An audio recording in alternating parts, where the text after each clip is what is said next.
You said earlier that you have driven 40 events this year. About that, yeah. Dude, I bet you're a f***ing wheelman. The goal is right? 50. I mean, so Chelsea Denofa said you want to be a driving drive 50 events a year. That sounds like you're on the right that's way. basically that's what I base it when off he of. said that, I remember being like, how the f*** would someone do that? And now there's a dude saying that actually we're does talking it. to I'm like, dude, what the f***? Oh, here you go. Yeah. That's it for this one. No, Yeah.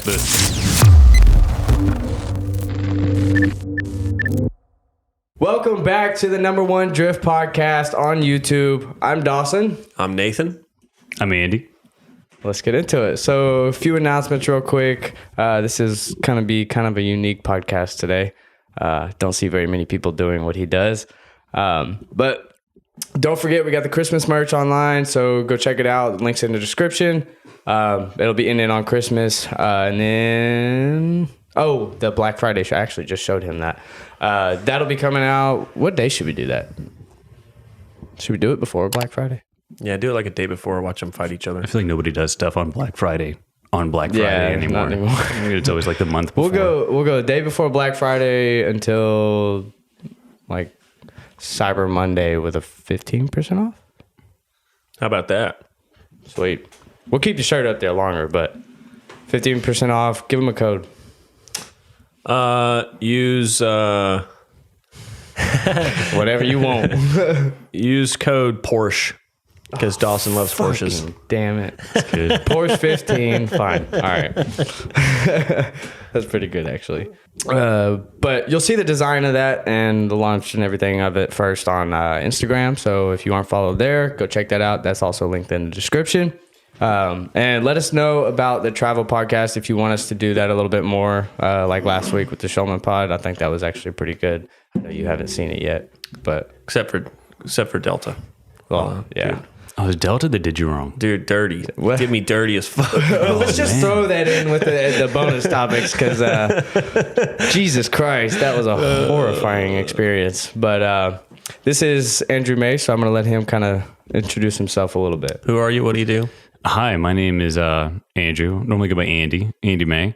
And I live in an RV. It's like a toy hauler. I've been doing it for like, I think it's been about a year in it. I have a family. Oh, it's only, I thought it was longer than that. No, it isn't. It's not longer than that. So it's not. It's a relatively new life development. Oh, even better. So Cool. yeah, I have a family, married. I have 3 kids, 3 girls, are 6, 4, and 2, and we're just all in there, man, with a drift car, and we've just been traveling the country. So I'm from close to Atlanta. So I used to live like almost walking distance to Lanier. If anybody knows where that is, I'm sure some people do. Oh, yeah. And yeah, so we drive there a lot. So we sold our house, and yeah, so we went down to Florida for a while because it was cold. And Do they do like, homeschool, I assume? So they're starting to homeschool, but it's a good timing as a parent because they're all pretty young. Yeah. So yeah. they're not like the 2-year-old is. I mean, she's 2, so she's just like plays with her feet and put it in the back of the truck, and we head on out, and she's good to go. And 4-year-old's not doing school, like she's too young for school, and the 6-year-old's just like kind of getting into it. And I was homeschooled. yeah, I was not were? homeschooled, but I think we're definitely going to do. Ben You says seem that's like why a socially developed person. Yeah. Yeah. Well, Yeah, I think I I would've got never it all, guessed that, though. really. My brothers are not really, they're not as outgoing as me, How many brothers do you have? 2. And a sister. I can live with that. Yeah. One out of 4. But yeah, so she does some homeschool stuff, but that's what we've been doing. So we went down there, started from Florida, and just kind of worked our way all the way up the East Coast, doing as many events as we could, up all the way up to New Hampshire, Crash Car, New Hampshire. We can get into that later, like badly. And then went east over to Indiana, did that Riverside thing. They did the 50K, and then on through Colorado up to Seattle, and then down the West Coast. And we've been on the West Coast for, I think, 2 months now. So I came here from Vegas. There's no drift events in Vegas. We just, like how we travel with the RV, it's free for us to stay there with this like membership thing we have. And it was a little bit, I had to come here anyway for some stuff I had going on, some family stuff. And then also I do like grip track days. I've been doing that for a long time. So we have me and a buddy of mine have a track day organization, Land Driving Society. So we have one of our events at Land Motorsports Park. Oh, that's cool. On Saturday. So I had to You be here have, for so you that. have a dedicated car for that? Yeah. Really? I tried to use the drift. So I did that first. So I got into just track days when I was like 18. I'm 32 now, so it's been a while. And then I got drifting. I've always been like into drifting, but not actually drifting. Yeah. My brother's older than I have one brother, and he's 22 years older than me. And he's like huge 240i, and that's like what I kind of came up around. Yeah. And he had a buddy that was some of the original FD guys, Tony Schultz. Okay. And so I was around it for a long time. But anyway, so I started driving regularly in drift events probably 3 years ago. But I tried to do the track car drifting, and it's fine to just like go play around. But I just got so sick of doing alignments on the floor of my garage. Yeah. I'm also bad at doing alignments on the floor of my garage. Same. And it's just not good at either thing. But you said earlier that you have driven 40 events this year. About that, yeah. Dude, I bet you're a fucking wheelman. The goal is right? 50. I mean, so Chelsea Denofa said you want to fucking be a driving motherfucker, drive 50 events a year. That sounds like you're on the right that's way. basically that's what I based it when off he of. said that, I remember being like, how the fuck would someone do that? And now there's a dude sitting there that actually we're does talking it. to I'm him. like, dude, what the fuck? Well, here you go. Yeah. That's it for this one. Yeah. The car makes a difference. So it's an E36 with a S52. So that's like the M3 motor. If you're unfamiliar with those, but it's about around 200 wheel horsepower, maybe 220, something like that. And so the car that I crashed in, and as well as the car that I have now, there was the same kind of setup. And so my tires aren't that bad, so it depends on the event. Like surface I have all kinds of opinions of track surfaces now, because I feel like I've been to like most of them. Yeah. So if you're somewhere like OSW, this skid pad at OSW is very smooth. It has like weirdly no grip. I've heard that before. Compared to other places, but the tires last really well.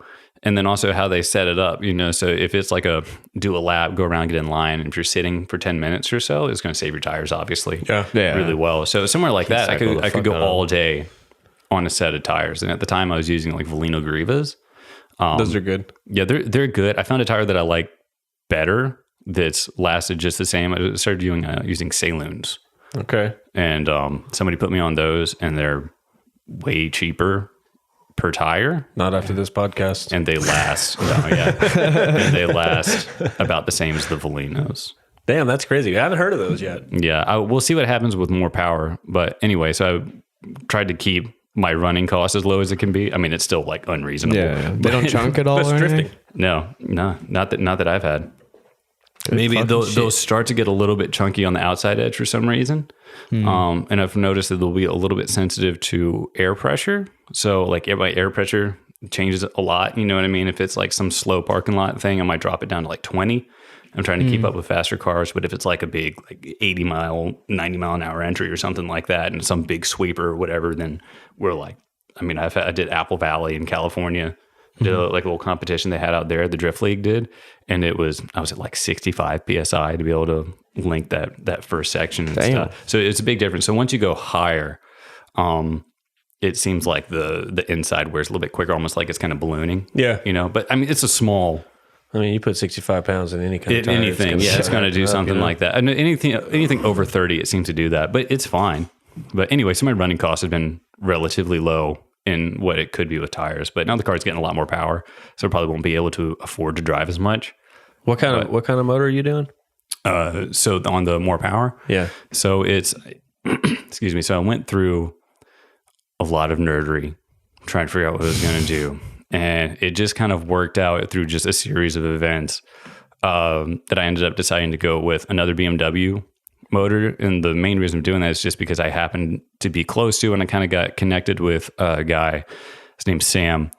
I'm not going to try his last name because I'll pronounce it wrong. So I'm sorry, Sam, if he hears this, with 412 Motorsports in Los Angeles. So he's just like the guy to build BMW motors. So he built Rome Charpentier has his seat time car that's a turbo. It's a BMW M50. Like he put that together for him. Like Dylan Hughes is that other, not his pro car, but the other car. Right.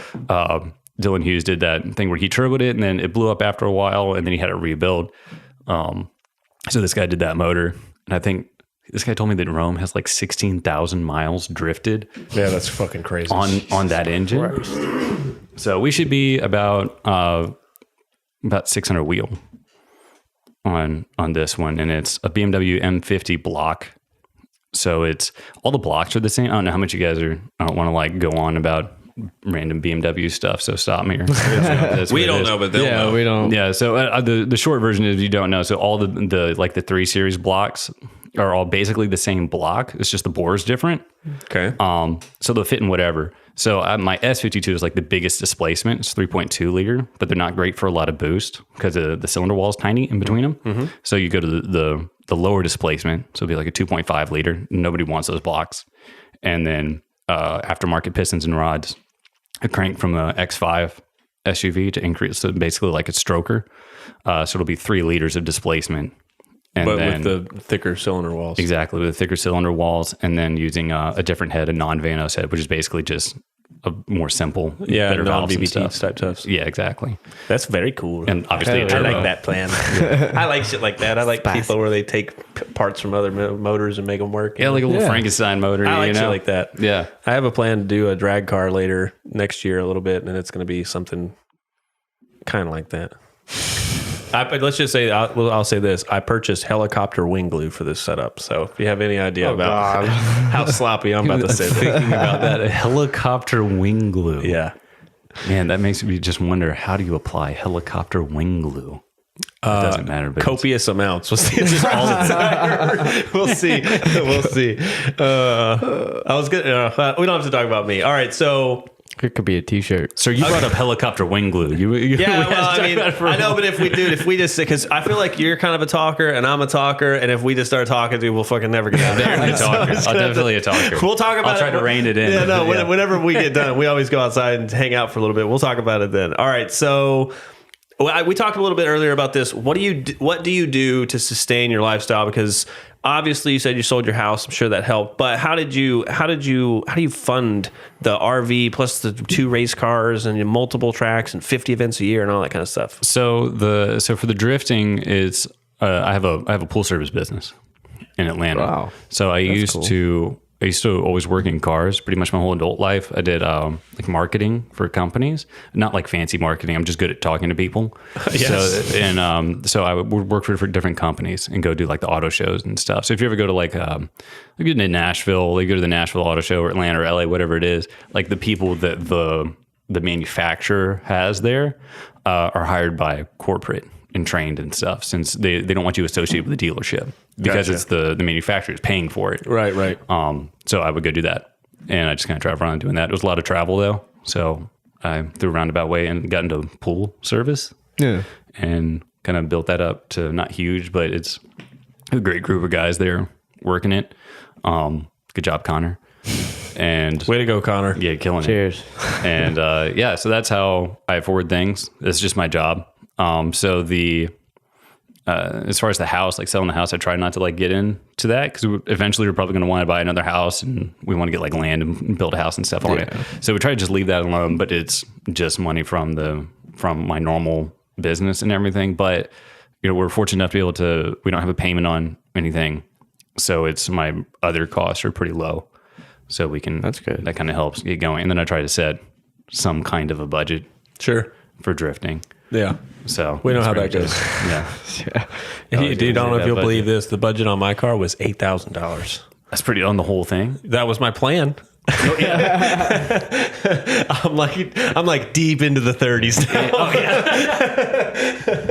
Shit. Like 3 motors, 3 turbos, fucking 4 different transmissions. You just, Too goddamn much. Everyone's, don't tell my girlfriend that. Take that out.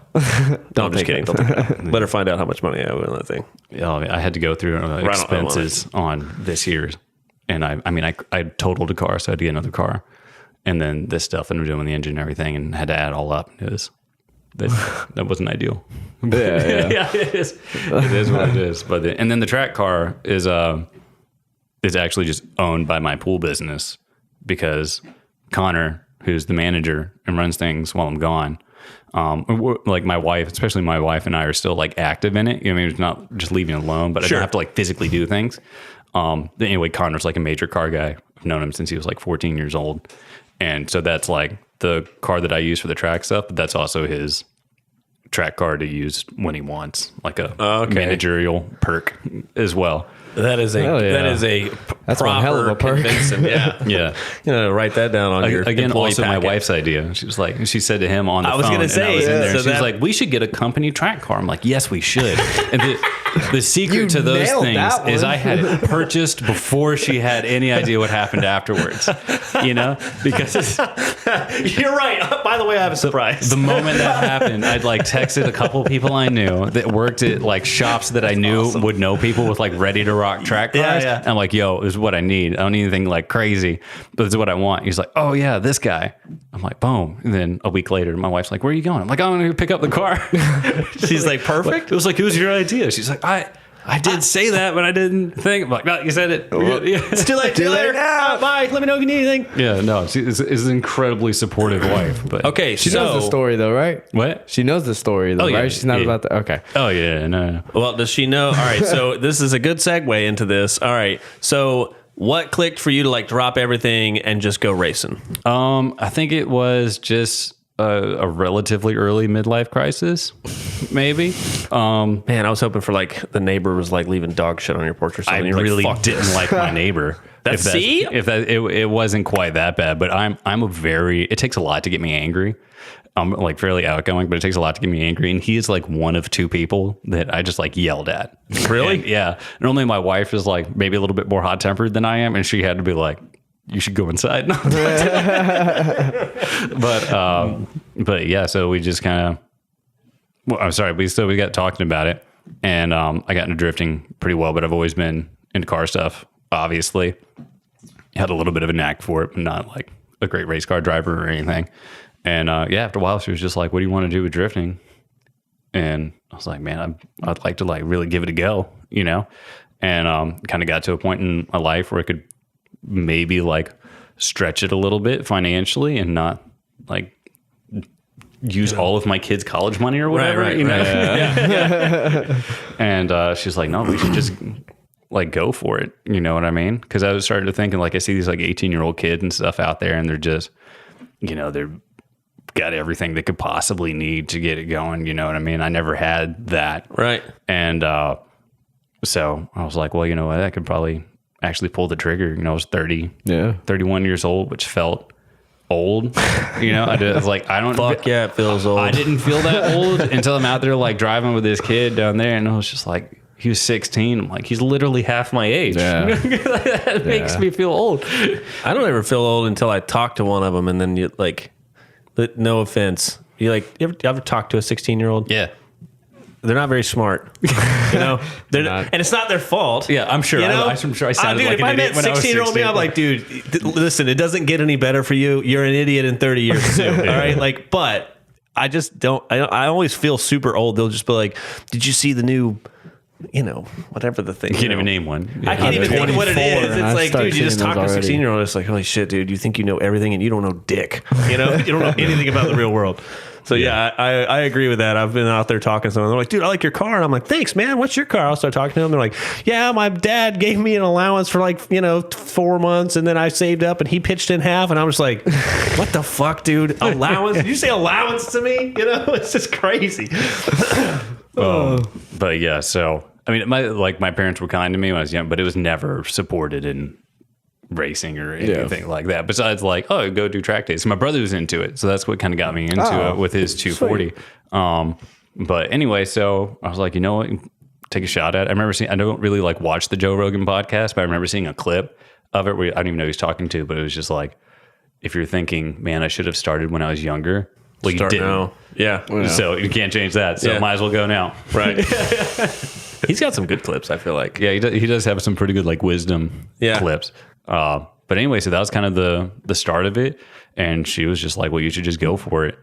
And we kind of put together a plan and freaking did it. Nice. She put together a list, as I was telling you earlier, she put together a list of all the drift events in the country.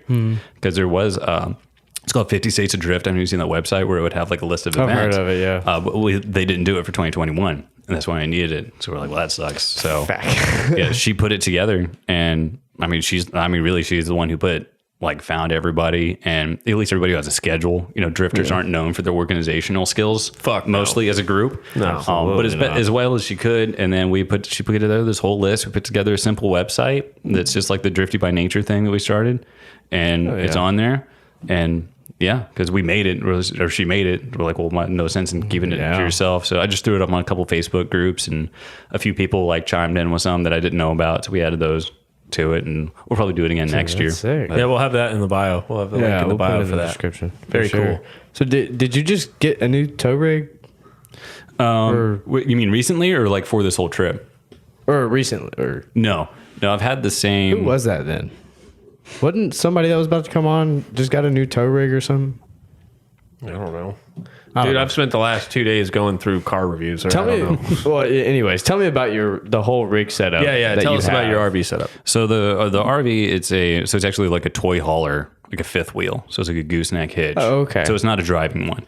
Gotcha. And the reason we went with that is, one, they're a lot cheaper than the big driving ones. Those are mini monies, and this was also mini monies, but not nearly as many monies as that. Right. And it's it has a garage in it. It's one of only 2 toy haulers that I could find that had a big enough garage and the weight capacity to actually put a car in, because normally they're meant for like side by sides or 4-wheelers or something. So it has an 18-foot garage with a bathroom in it. Because of bathrooms, you have to take the bumpers off to get the car in, but it fits. And then when we pull that out whenever we get somewhere, and then me and my buddy Mikey put in some work to the garage. I bought it used. It was like a year old. Yeah. And so it just has like that rubber flooring in the back. So we bought it and just put down some vinyl flooring and built some beds for the kids, and just made it like a kid's room as well, to just kind of be, live in there. So they have like a little play kitchen and a craft table and all this kind of stuff, and then it just all gets moved or folded up, and then the car goes in there. So it's a 45-foot. Dude, that's awesome. Gooseneck. It's about 20,000 pounds with car in it, and I pull it with a 3500 dually. What dually? Chevy. Nice. It's a 2020. It's the 10-speed. And that's been awesome. Yeah, I was going to ask, does it do okay? Yeah, no problems? Great. No, none at all.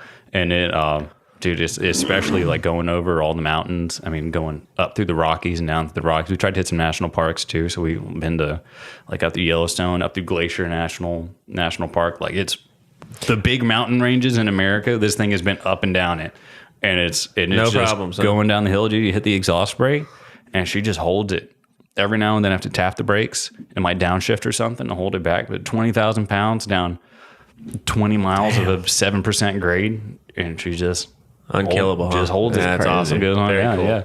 Hopefully my transmission doesn't blow up next week. Now that I said that. Yeah, might jinx it. Yeah. Don't speak too soon. What's the best track you've been to so far? Since you go How everywhere. many tracks in total have you been to? Yeah, Good that's question. a I good should have one. counted that before I came here. You can give us like a roundabout answer. It's okay if you give us like a 20 or something. 20 tracks though. Yeah, maybe. Dude, that's killer. Yeah. I've only been to like 5 my whole life. As far I as think I'm at like 7 or something. that's pretty good though.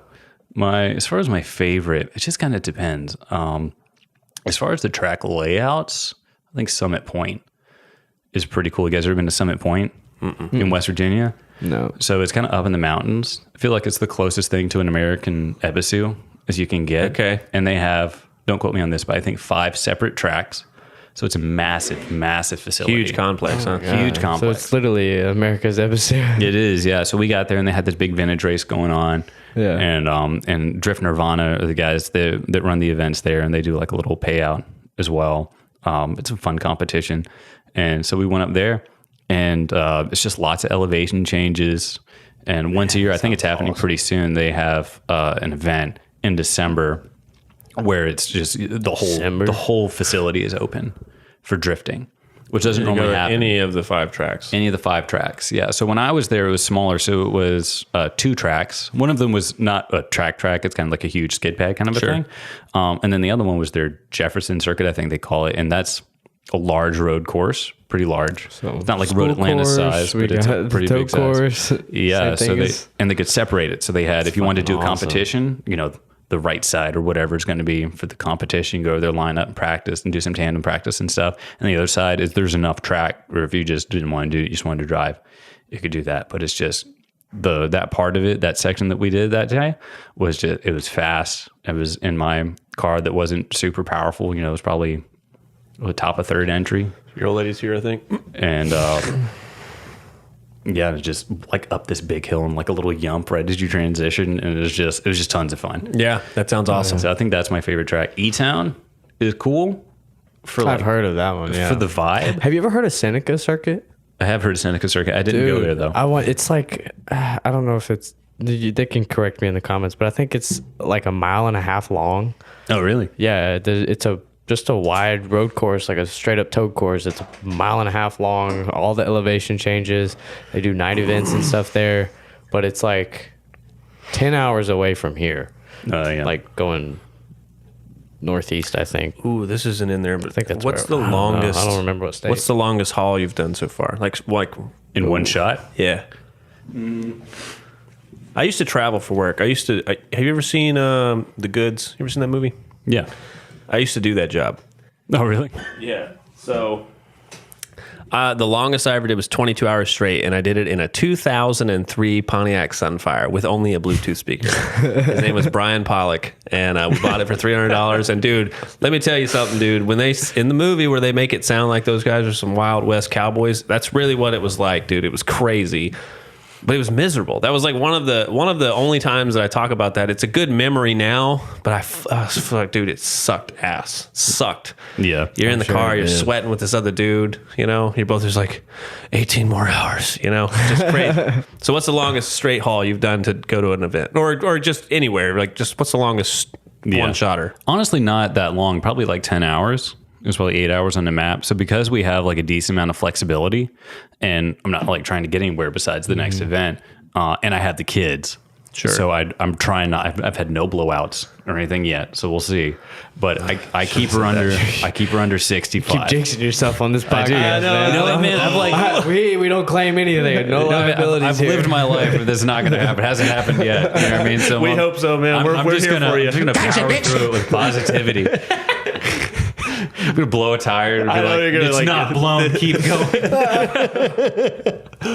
But yeah, so we just keep it like under 65 miles an hour to limit the possibility of anything bad happening. Yeah. And having the kids, there's a lot of stops and stuff. I mean, not too bad, so we try to keep it 6 hour days.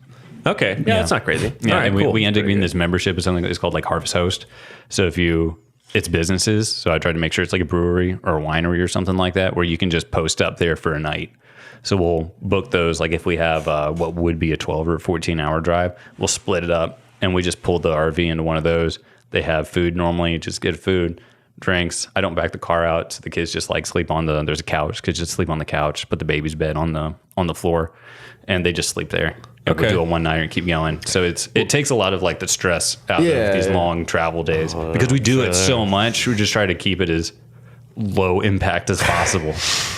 Well, does it not stress you out like more? I mean, what's it like having your family on that like rapid of a lifestyle? I guess is it not? That's a good question. It's quite interesting. Because I feel like that's a lot to like. It's a lot of Control, I planning. guess? Yeah, it's a lot of planning. It's a lot of things that can change or go sideways, and they do. But honestly, How we do you just control the kids in an RV? That's what I don't. well, so you don't really control kids, so you just kind of accept that. And Well, yeah, that's not what I meant. My bad. But no, I mean, it's like, yeah, they're just gonna go crazy either way. But that's they're, more like you.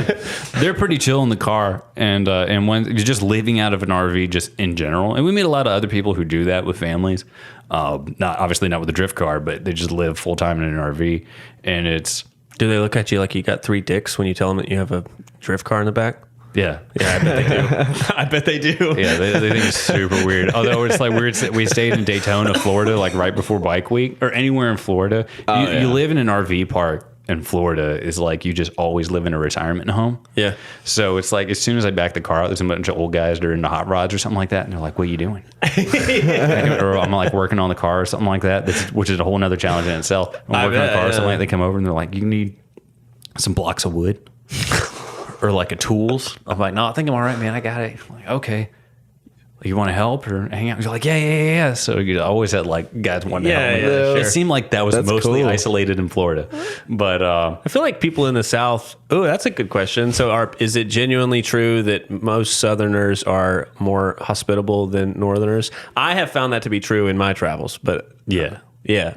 I mean, I wouldn't say all, but if you want to do like a generalizing rule, kind of. Yeah. So so and also like everywhere. So exactly the way the drift events are run is dramatically different in different places you go, Really? especially regionally. And there's like weird like drift culture differences.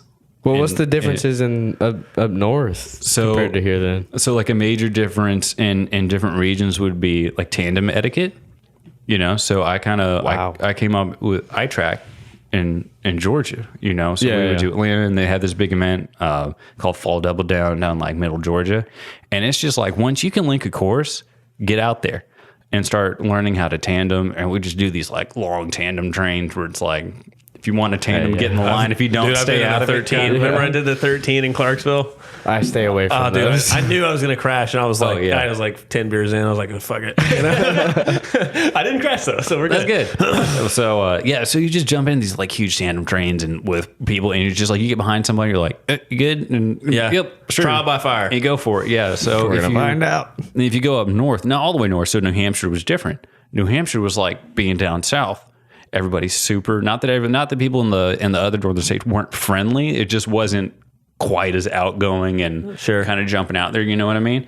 And then the tandem etiquette was different. So you go to like say Club Loose at E-Town or Lock City up at is it Sanford? I can't remember the name of the track. There's a road course up in Connecticut, I think. And I think I know. And they're especially up there in Connecticut. They're like, bro, you don't just jump into a tandem train. I couldn't find anybody to drive with. I drove the whole event by myself, and that was after going to New Hampshire. There were a couple guys from New Hampshire that were there, but there was like a different group. So I'd be out there with the advanced group, and they let me drive with them a little bit, but there was just kind of a different group. But they were going people they knew, and they're like, no, this guy's good. Like you're just looking for somebody to drive with, basically. And I was like, no. And it's but it was a little bit more of a style culture. You know what I mean? So the cars are really nice and stuff. So I kind of get it if that's what you're worried about. Yeah. You know, you don't want some stranger jumping in there and screwing your car up. Whereas it's a lot more missile cars and just seat time cars and stuff. Kind of is what I was used to. So I'm not like really worried about my body panels. Yeah, you know, because I'll just like bend it back out with a pipe and keep going. Fuck yeah. Yeah. So it's so that's kind of different. But New Hampshire was like being in Georgia. Or Florida, okay. Like OSW is pretty rowdy too. You just kind of varies up there. Yeah, it's just different. And West Coast is cool. People are pretty friendly over there. You been to Cali? Yeah, I've been in Cali for about a month and a half now. So we did. I've done Apple Valley. I did drift school that I really wanted to do with Taka Aono. Ooh, nice. So I spent several days with him, and that was at Willow Springs. I haven't done all the courses at Willow Springs. We were just at like their big section there, like Willow working Springs on. Is so cool. Yeah. Working on like technique and stuff. And then that's it so far. I wanted to do Sonoma, but Sonoma, they hold an event. I think it's once a month. It's like the third Thursday or whatever of every month. But the time that I was going through, they had canceled it for some other event. You know, so I haven't done Sonoma. We're going to try to do Sonoma. So we're doing that Arizona payout event. Yeah. And then the plan is to go back up and hang out in Sonoma because they have a winter jam or whatever they call it, some winter thing. Okay. It's 3 days. That'd be cool. So I want to try and hit Sonoma. So it's there in Apple Valley. Man, that would be sick. I know, man. So, all right. Jealous. What does a typical like track day cost you then? Because with like including expenses, does it normally end up cheaper than if you were? Do you mean just the entry or? Well, no, like all together. So like fuel to get there, you know, because I know that thing probably takes a lot of fuel. But if you compare it to if you were just at a house hauling your car from the garage to the track, or the only does it end up being cheaper? The only major difference would probably be the fuel cost. So I couldn't tell you exactly what my fuel cost is, but it's fairly well up there. Sure, but that's also just the nature of it. You know what I mean? We never spend more than 2 weeks in one location. So it's even if it's not for a drift event, you know, if it's just going to parks or, you know, we're trying to see some cool stuff too while we're out there. Like we took the kids to the San Diego Zoo and doing some parks and stuff. Cool. Yeah, so it's definitely more. So I haven't really totally included that because it would be kind of hard to. I feel like if you include like Completely- utility bills and all that stuff, it ends up. Oh, you being mean like my cheaper. overall life costs? I mean, yeah, you can do that one too. It's if you less. want. This is like a weird question because It is like, a good question. you know, Yeah. Once I wrote it, and then while I was saying it, I was like, this not is a gonna lot happen. harder to fucking Yeah. ask than I thought. Yeah. So my average event cost is, it's probably about the same of what it was back home. But again, the track varies Sure. greatly as to the speed of the track and the surface Yeah, and everything. So a lot of places I can go, a set to maybe 2 sets of tires a day, but there's other places. I mean, so far the worst freaking place for tires is Little Talladega in Alabama. Talladega Really? Grand Prix. Dude, that place it's like you just took gravel, right? And you made a track out of gravel, and then you put just enough asphalt to hold that gravel together. Dude, I remember doing What track is this? Talladega Grand Prix in Alabama. So it's close to the Talladega main track. It's Yeah. probably an hour from Mid Pond, and iTrack did a couple events there. But dude, I have a fairly high tolerance for obviously going through tires after that. So I was like, dude, I can't come here again until these people repave it. Yeah. This is awful. But and that place was I could go through like a set. Like say at OSW, because I was at OSW before that. Set OSW, do one set of tires of Valinos. It was like 6 laps, not even the whole course, just the middle of it, because they were doing like just a fun competition. So I was just doing practice. It was 4 turns, but it's fairly fast and just trash surface, and it was like fucking 6 tore it laps, up, just huh? killed them. Yeah. Damn. So that varies, But and then the event cost is anything from $8,500 to. I'm not $8,500, $85 to $500, depending on how many days. Which one's been the most expensive? The most expensive one I did was actually probably the Drift League. Drift League is one of the bigger groups in California. So they also do like the Pro-Am series and everything. Oh, okay. And they're starting to try and get into the fun payout kind of a thing. So they had one. I don't remember what it was. It wasn't a huge payout. It was the Apple Valley one. And I want to drive there one day. I think it was like Valley looks so fun. it was interesting, dude. It was I have so much contact with tire walls there. What was I saying? Oh, anyway, that was a 2-day event though. But it was like a $500 entry. That was pretty good. And the second most expensive was probably Riverside, the 50K that they did, and that was about $450, I think. That was for 3 days. Do you plan on maybe trying to do Drift Week one year? I would like to do Drift Week. I was tempted to try to do Drift Week, the one that's happening now. I drove with a guy at Apple Valley who was going on Drift Week, and he offered to because you have to have somebody vouch for you and go on Drift Week. So he offered to vouch for me. He was like, "We'll just hit up Aaron Losey." Yeah. He's like, "If you have a spot, I'll vouch for you." But the timing on it was in order to get this engine thing done that I'm doing. Yeah. It had to be the same time as Drift Week, so I opted for that. Horsepower is the priority, baby. I love it. I'm here for it. Yeah, I would really, really like to do the Drift Week that's happening soon, where they're going to have Naoki Okay. on it. I don't know if you saw that, but it's if you said, Andy, you get to ride with anybody in the world in a drift car, I would probably pick him. I brought a lot of hype. It's my friend's wedding, and I feel like I can't do it, and I'm probably not going to do it because of that. But I would like to get on a Drift Week eventually. I would probably like to try and do Drift Week. Honestly, when my car wasn't turboed, I did 2 whole years and it never broke one time. Yeah. Now that it's turboed, I break stuff like once a month. So I don't know. That's not I don't know if it would do 7 days consistently. If it would do 7 days consistently, I could probably get away with it, Oh, dude, you would never be able to tell me shit. If I was able to do Drift Week, I would just fucking shit fling for the rest of my life at everyone that ever talks shit. I'm like, shut up, bitch, I did Drift Week. It wouldn't even have anything to do with it. What the fuck you gonna say to me? Yeah. They'd come at me about politics or something. I'm like, yeah, shut up, bitch, I did Drift Week. Shut up. Oh, man. In theory, I really like the idea of having to drive the car. I also Street drive the car everywhere. Like my car is not street drive friendly. I mean, you can, but it's not like a full interior car. You know what I mean?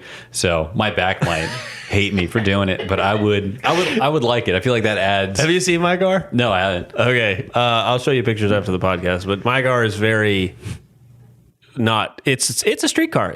And dude, I am a firm believer in if it's tagged, registered, and insured, it's a street car. Oh yeah. Okay, so, but my car is caged. It's got a firewall. It's like, I have parts of my interior in it, but it is not like creature comforts, right? Yeah. Like it's like a toy. Yeah. So like, dude, people would probably give me a lot of shit if I tried to actually do drift week in my car because they would be like, I think a lot of people do drift week in that kind of a situation. I think a lot of people don't have interiors. the most their car. common thing that I saw was Mustangs, which I think honestly is the move. I feel like that and Corvettes. Ben popped his. What? What do you mean popped it? Like Ben blew it up? Hobson. Yeah, I think he toasted a motor. Well, Didn't they have like 3,000 miles on it? Yeah, On it that was Mustang? damn near brand new. Dang. It was on Luke Fink's trailer. I think it was Luke Fink's trailer. That's unfortunate. He could just turbo LS it and never worry about it again. Yep, that's probably what he'll end up doing. What if it's just oiling? So, from my understanding, it's the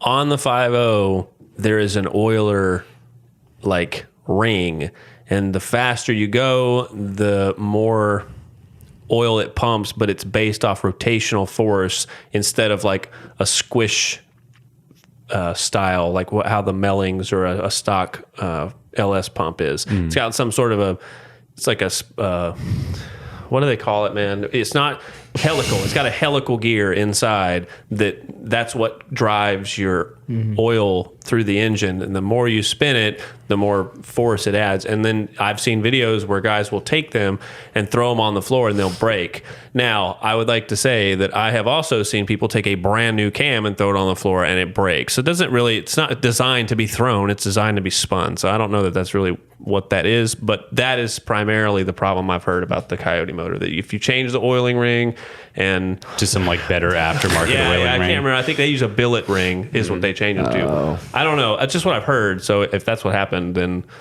haha, I was right. If it's not, I don't know. I was just saying. I just remember reading that and I was just like, I don't know. I'd just rather do an LS because it's just simple. Yeah. There's no drama. He should put a BMW Turbo M50 into his Mustang. Do it. You do it. Hell. Do it. Adam LZ's I'm not doing gonna a do it. 4-rotor in a Supra. Oh, really? Yeah. That's cool. I'm not a big...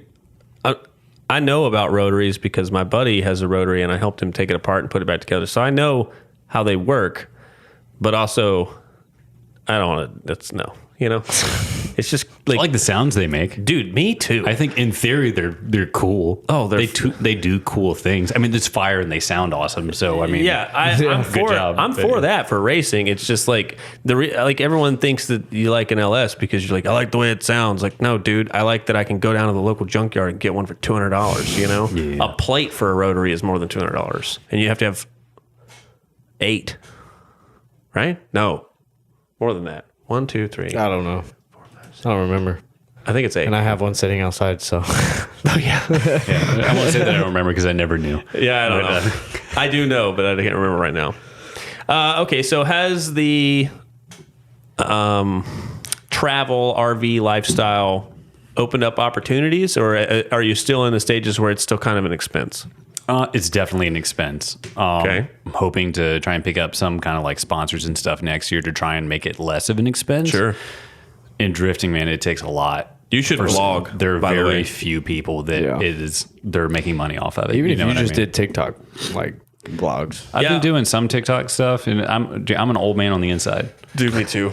So I'm trying to get into it. I think like I heard you guys mention on one of your podcasts about you never know what's gonna blow up. You know what I mean? So I started doing a few videos of me just working on the car and just the dumb situations I have it that's just like in the sand in the desert with no like anything, or like going to a junkyard somewhere and pulling a fender or whatever, and I'll like put effort into it and not as much. And it does shit. Yeah, and then I had the hood fly up on the car. I got it painted by Mako, and they didn't pin it back, and I didn't think to check the pins again. I checked a picture I took of it as I left. I did have the pins on that car when I dropped it off, and I didn't think that they would open the hood painting. I guess that makes sense that they did, but anyway, they forgot to hand it back. I'm like 10 minutes down the road, new paint job, bam, it just shatters the windshield and everything. Yeah, so I did like a very short video of like, look at my car. Now it's not good, and that's been like the best. Yeah. 30,000 people or whatever watched it. Yeah, the other one course. that I like tried hard on, it's like 200. I think people like the realness of of like a, like in the moment, you're just videoing. That's what, like when you see two people fighting and they run at each other and then they start dancing. You've seen those videos where it looks like they're going to fight, but actually they know each other and they start doing like some handshake. Those videos always do okay, but they never do as good as the one where the old man turns his phone sideways and watches two people beat the shit out of each other. Right? Yeah. I think they also just like to see something bad happen. Yeah, we want to see something bad happen. So that's just the way the human mind bad is. things not keep happening to me for, I'm not saying that. I just mean the realness when you shoot, the realness. You should just, at least in my experience, because I think my TikTok is up to like 25 now, 25,000. And dude, you can ask him. I am the laziest motherfucker when it comes to shooting content. I am. I just say whatever's on my mind and film whatever's happening. And I could be dead fucking wrong, but because I don't care what anybody thinks, it usually does okay. But like the ones that I'll really put effort into and crop them and short them and make sure that the sizes are the same. And they get like 800 likes or something like that. I took a video of my sister driving on my racing sim, 1.4 million views. How the fuck? That's crazy. It's the most popular one on my whole channel, and it's my sister. She's just driving. It's not even like on a Seto. It's Forza 4. What the fuck, So like, that makes no when sense people to are me. like, "Oh yeah, you should really dive into it and really start thinking about it," I'm always like, just start filming and posting stuff, dude. Eventually, it'll catch on. Yeah. Especially with your life. That's what I was saying. I think you should vlog because I don't know anybody else doing what you're doing. I don't know I'm another probably person. the only person. It's probably it's a pretty weird thing. I've never even heard of someone doing it. Yeah. So I don't know. I made I don't know, probably 10 YouTube videos or something like that, but they took a good bit of effort. But like we were talking about before, I'm not a very like technologically savvy person. It took me way longer than it should have to edit those. And so anyway, I've done those, but I just need to. You're right. I should just try and do a simple vlog or something. The problem is I'm not a big YouTube person. Yeah, and I just don't watch. Like we said, I didn't know who Adam LZ was until he started doing Pro Spec. Oh, really? I didn't know who Jimmy Oaks was until I like podcasts because I'm driving a lot. You know what I mean? Like, yeah. It's easier for me to listen to something than it is to watch it. Sure. And I didn't know who Jimmy Oaks was until he was on Adam LZ's podcast. I found that and I was like, oh, that's cool. Jimmy's the best. And I met him. He actually, when I crashed my car, he helped me try and find another chassis and stuff. He was super cool. I didn't know him at all. Yeah, but he's so nice. And I met him at Riverside, and he remembered everything. He's a really nice guy. He liked that post I put on the story of there was some dude from England that was like, "Oh, I hate the way people in America say chassis," and I was like, I got to tell you, bud. Respectfully, none of us have cared what anyone thinks about our accent since July 4th, 1776. And it has like fucking 100 likes, And I posted it and I was like, in my head when I was posting that, I was like, dude, I bet all these pro guys just think we're clowns, because we just talk shit, we're just shooting the shit with people, but we also like we'll answer comments. Dude, Jimmy Oaks like it. I was like, base Jimmy Oaks. There you go. There you go. That's pretty funny. I need to watch other people's stuff to get an idea, but I just feel like I'm not that interesting. I'm this so for a vlog because I don't do I do a bunch of crazy stuff. I don't do it every day. I don't do it like every week. You know what I mean? But I don't know. I'll just throw stuff up there and what happens. Yeah, even if it's just once every 2 weeks, once a month. Yeah. As long as it's just if you keep some type of consistency, you'll be fine. Yeah. All right. Well, if anybody sees any video I do and has an idea, throw it out there. I'll try other stuff. Okay. Don't make it weird, but I'll try something. So you mentioned working in the sand or like, having to do whatever. What happens if the car breaks? You said it was an E36? Mm-hmm. What has broken? Well, the whole car, first of all. But so I'll start with the biggest thing was crashing the car, and that worked out. And honestly, I've had just really cool people that have helped me when it's been fairly bad. I have, fortunately, besides that one big thing, nothing's been super major. So up in New Hampshire, I totaled the car I started with.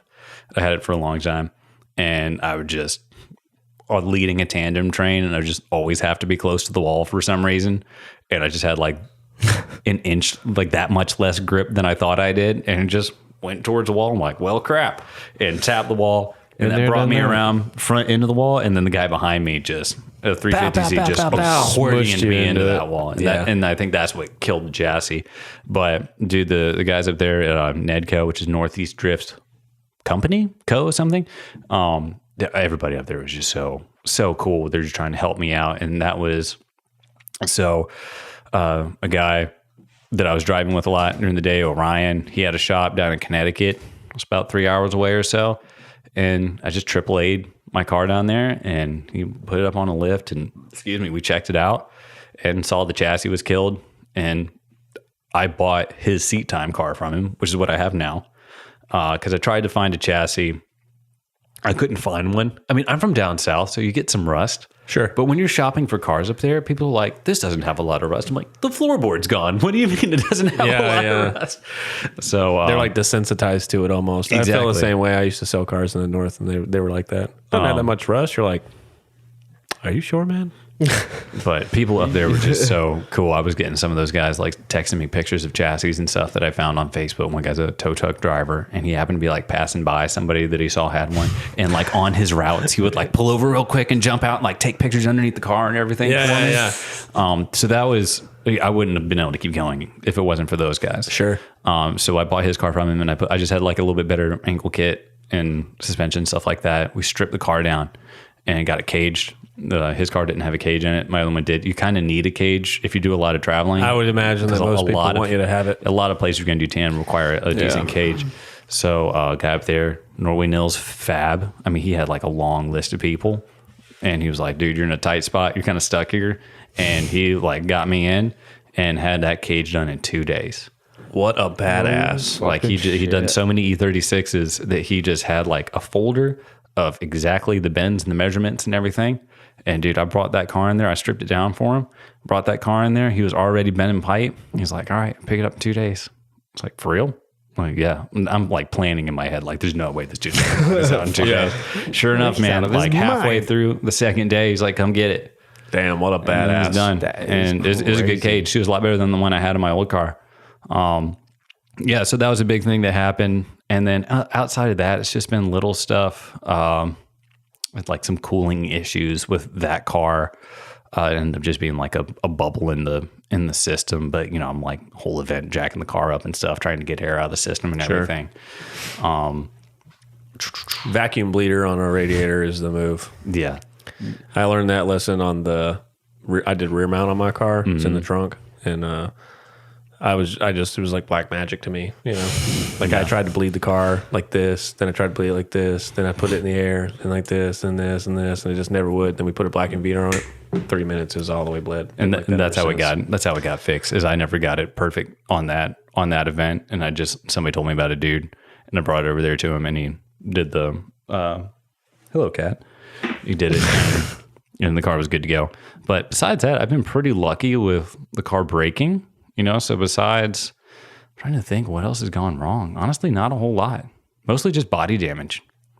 And you said you just beat it back out and keep going? Either beat it back out or like pull a fender from a junkyard or something like that and put it on there. I did have a bit of like a tandem collision in Oregon recently, and that like jacked up my front frame rails because I didn't have a bash bar or anything on it. And dude like hooked it up to a truck, and another guy out there was helping me, and I went to my truck and just like yanked it back as straight-ish, and then went back out there. I did their competition without a bumper. I was like, oh man, I'm kind of worried. What if I like go in at this guy in tandem and it screws up the car? I'll stay back. And I know myself. I always tell myself like, don't send it because this is bad timing to send it. But once I'm there, I'm like, I just forget all of it. Yeah. Just do it. I call it the other guy, you know? Yeah. You're like driving, you have like a regular, there's a normal version of you, and then as soon as you leave the line, there's like somebody else is like, let's kill them. You know? Exactly. Yeah, that's what it is. Yeah. But anyway, and then I met the guy that I went into, him and his dad had a shop down close to Sonoma in California, and that's where we're heading that direction anyway. T, if you see this, you're awesome. And T went down there and he just has this awesome shop just for like fun and helped me get it straightened out. We used a forklift. He has a forklift for some reason, and just like one of those like a Harbor Freight like slide hammer deals. Exactly, yeah. Well, no, it's like a jack where you like pressurize it and it's gonna push it's called a port power. That's what Casey used. I've used those. We pushed it, like we set it up on the forklift, and then just like push the frame rails kind of sort of back into place, and enough that it's like a little janky, but it's good. Fine. Yeah. But besides that, let me think. Do you have a welder in the RV? No. Okay. I don't know how to weld. What do you do for like Me either. regular two welders. what do you do for like regular I guess drift car needs like tires and all this, because you're an RV, so there's no address to ship stuff to. You just get them shipped to a local shop or anything? So I now get them shipped. Most people ship them via FedEx or UPS, but most people ship them via FedEx. So I get them delivered to FedEx locations. And you go pick them where up. I'm going. I used to get them sent to tracks, and that didn't go well a few times with didn't think either that would, the yeah. FedEx guy leaving them somewhere he shouldn't have and the track getting annoyed, even though I would call the track ahead of time to make sure it was okay. And they say yes. And then the FedEx guy would like do something dumb, like leave it in front of the restaurant or something if there's a restaurant there. Yeah. And that would be annoying, which I understand. I went to Seattle Evergreen Speedway the day, because I have a day after FD event. So it was the day after FD I was there, and I had tires shipped there. The track knew they were coming. They really had their stuff together, and they just got lost in the FD madness. Yeah. I did end up getting them back. The track manager called me like 2 weeks later. It's like, hey, I got your Hey, I tires. found your tires. They were like in the bed of someone's truck. What the But- fuck? Yeah, but anyway, after that, I was like, no, I'm not doing this anymore. So I tried to send to like FedEx locations and stuff as best I can. Yeah, that's pretty smart. I was actually going to ask that question also. I was like, damn, I wonder how he gets his shit shipped to him. Same thing with Yeah. parts and everything. It is kind of difficult, but same thing with parts or anything like that, or anything we need, like even just Amazon, like normal house stuff. We'll try to get it shipped. You can normally get it shipped to the RV parks. Different RV parks have different policies and everything. But the hard thing is if it's not like next day Amazon, I'm not totally sure when it's going to get there, and I may or may not be there. Yeah, So so- it's kind of That's it's you're risky. really trying to time it as best you can, and usually it works out. Yeah, that's pretty cool, though. That does sound like a lot of planning. It is a lot of planning, and I'm not good at planning, so I'm glad my wife's around. All right, so the bonus topics, or the first bonus topic is obviously Taylor Ray's Corvette. Have you seen his Corvette? I'll be honest with you, I've only seen a few clips of it. I haven't watched any major videos on it. Oh, well, he just got his wrap done, like delivery yeah? and everything. The last I saw it, it didn't even have all the body panels on it. You're going to hate me. Oh, no. Are you serious? Are you serious, bro? Taylor, I love you, but I'm not a fan of matte colors. Oh, Can I see it? I'm not going to have an opinion yet. There you go. dude, he built that in a garage. I love this car. I absolutely love this car. I mean, I love his content. I love everything, but I think it's just pretty don't dope. like matte. I don't like matte colors on a car. I like a lot of color in things, so this Yeah. isn't something I would choose, but I think it looks super sick. So It's definitely him. yeah, it's definitely, Definitely Taylor. his style. I have an even more unpopular opinion that the internet will hate me for. Do you follow Cletus McFarlane? No. Wow. I know. This is why I told you I wasn't kidding. I'm all by myself. He doesn't follow. I mean, he follows his Yeah, I stuff, just but he don't. just doesn't really. He doesn't like drag racing. I'm aware of him. Cletus McFarlane has a Corvette, like Exo Kart type Corvette, Okey-dokey. and he just changed it to a straight axle 4-link rear end instead of the other style. Yeah. And dude, it's so cool. All right, it's first of all, it runs like 7-second passes. Okay, and it's just between the engine and the road and you, all it is a windshield. Everything else is open. Sounds terrifying. Oh, it sounds awesome. It makes my pants tight. Okay, but dude, his fab guy Ty did this crazy fab work on the back of the car, and then they painted it blue. And like, I don't like the blue. I don't like it. Do you feel as though it is not masculine enough It's not about for the masculinity. ferocity of the car? It's just weird. It just doesn't. It doesn't make. I don't know. I just think it doesn't make sense. Like Josh, my brother Josh, like The loves blue that. will hide a lot of the fabrication. Why not just do black? The rest of the car is black. Well, I mean, yeah. But I'm saying Like I that's, said, that's I like probably color. why you don't like it. It hides the blue is so loud that it can hide a lot of the. I don't know. I think you'd have to watch a wells couple and videos of this fab guy. Yeah. He's a G, man. I mean, I don't know that he's trying to hide stuff. Yeah, maybe. No, I'm not saying he's trying to hide it. I'm just saying it does hide it, and that's probably why you don't like it. You like to see all of the work. I feel like that would be the point of some kind of like exo something that doesn't have a body so that you can see Yeah, all this stuff that's going on. You know? I'm not hating on it. I love Leroy. I think it's a fucking awesome car. I mean, dude, it makes 3,000 horsepower. I mean, it's noticeable. That's noticeable that's like horsepower. everything I would. That's what I like. I like horsepower. I want to turn the earth backwards when I push the gas. You know, like that's what I'm about. But like they painted it blue, and I was like, why blue? And it's the same. It's the same feeling I get when I look under like somebody. No offense, an E36 or something, but they've painted their cover on their differential like red or something. I'm like, why did you do that? Why didn't you just paint it so that it looks like it come that way? You know, I don't know. I just think it doesn't have to look like it came that way, but like it's just like you just look like. You know, all right, well, I did 40 hours worth of fab work. Let me just fucking paint all this shit blue. I don't know. I just wasn't into it. I don't know. Sorry. It would be really hard to do, but it would be kind of cool if you could somehow like paint individual parts different colors. You know what I mean? To almost like highlight different, like say this is like the rear suspension or something like that. It would take forever. But like the VW amount of time. What's the VW? What's the name of that VW? The one that's like, it's a GTI Harley or something like that. It's man. Isn't it? It's GTI. I just used one of those in a video the other day for the store. But that's what I'm talking about. People like stuff. That's why, and this is another good segue for the podcast. Okay, it's okay for you not to like stuff on certain cars, and you can still have a conversation and like that car. Speaking of Stancy Pants, yeah, it's okay not to like things, guys. Yeah, but you should definitely not fucking light it on fire. Like if you're the owner, you can do whatever you want with it. But like you shouldn't light someone else's car on fire. We just got this news today. Yeah, I was like driving on the way over here, and apparently Stancy Pants, someone destroyed his RX-8. Throw a picture of it up, please. Yeah. So, despite our obvious reservations about the fabrication work on that car, we would never want someone's property destroyed. So. That's fucking awful. We hope you find him. If we can help, let us know. Yeah. That's a crazy thing. You know, like we were talking about before, I can't imagine. I mean, you can disagree with something. You know what I mean? You can walk by and be like, I don't like this car in this example. And it's like, that's okay. Right. Like we all do different things, but like who walks clicks past in your head and is like, yeah, I'm just going to set that on fire. Yeah, you know, it's like you walk, it's like, I'm going to go look at art today. I don't like the shading in this one. I will burn it now. Yeah. I just don't do that. It seems like that's weird, and then you move on. It seems crazy that someone would ever stoop that low. It's crazy. That's so crazy to me. And it's funny because you put a comment from the podcast Instagram on his post, and all we've gotten was fucking hate for that too, which is funny. There's two or three guys in there that were like, dude, if you actually watch the podcast, we get defended. We're not shitting on the like dude.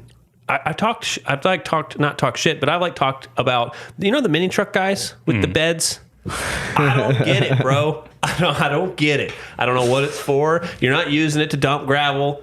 You're just doing it to flex. I don't understand it. I respect the work that you put in to do it, but I just don't get it. It's the same with Stancy Pants' car. I don't get it. I don't know why you want to make a car worse to drive, less reliable.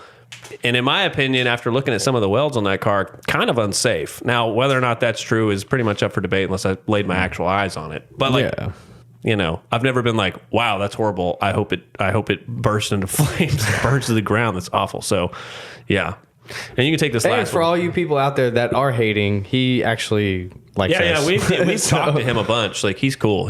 We're buddies. So you can get mad if you want to. You're still fucking nobodies. So you can take this last one because I don't even know who Spoon is. What? Duh, you do. It's Jimmy Oaks' tech now. That guy. But yeah, ever What'd since you say, Jimmy Oaks is what? His tech, like his mechanic, basically now.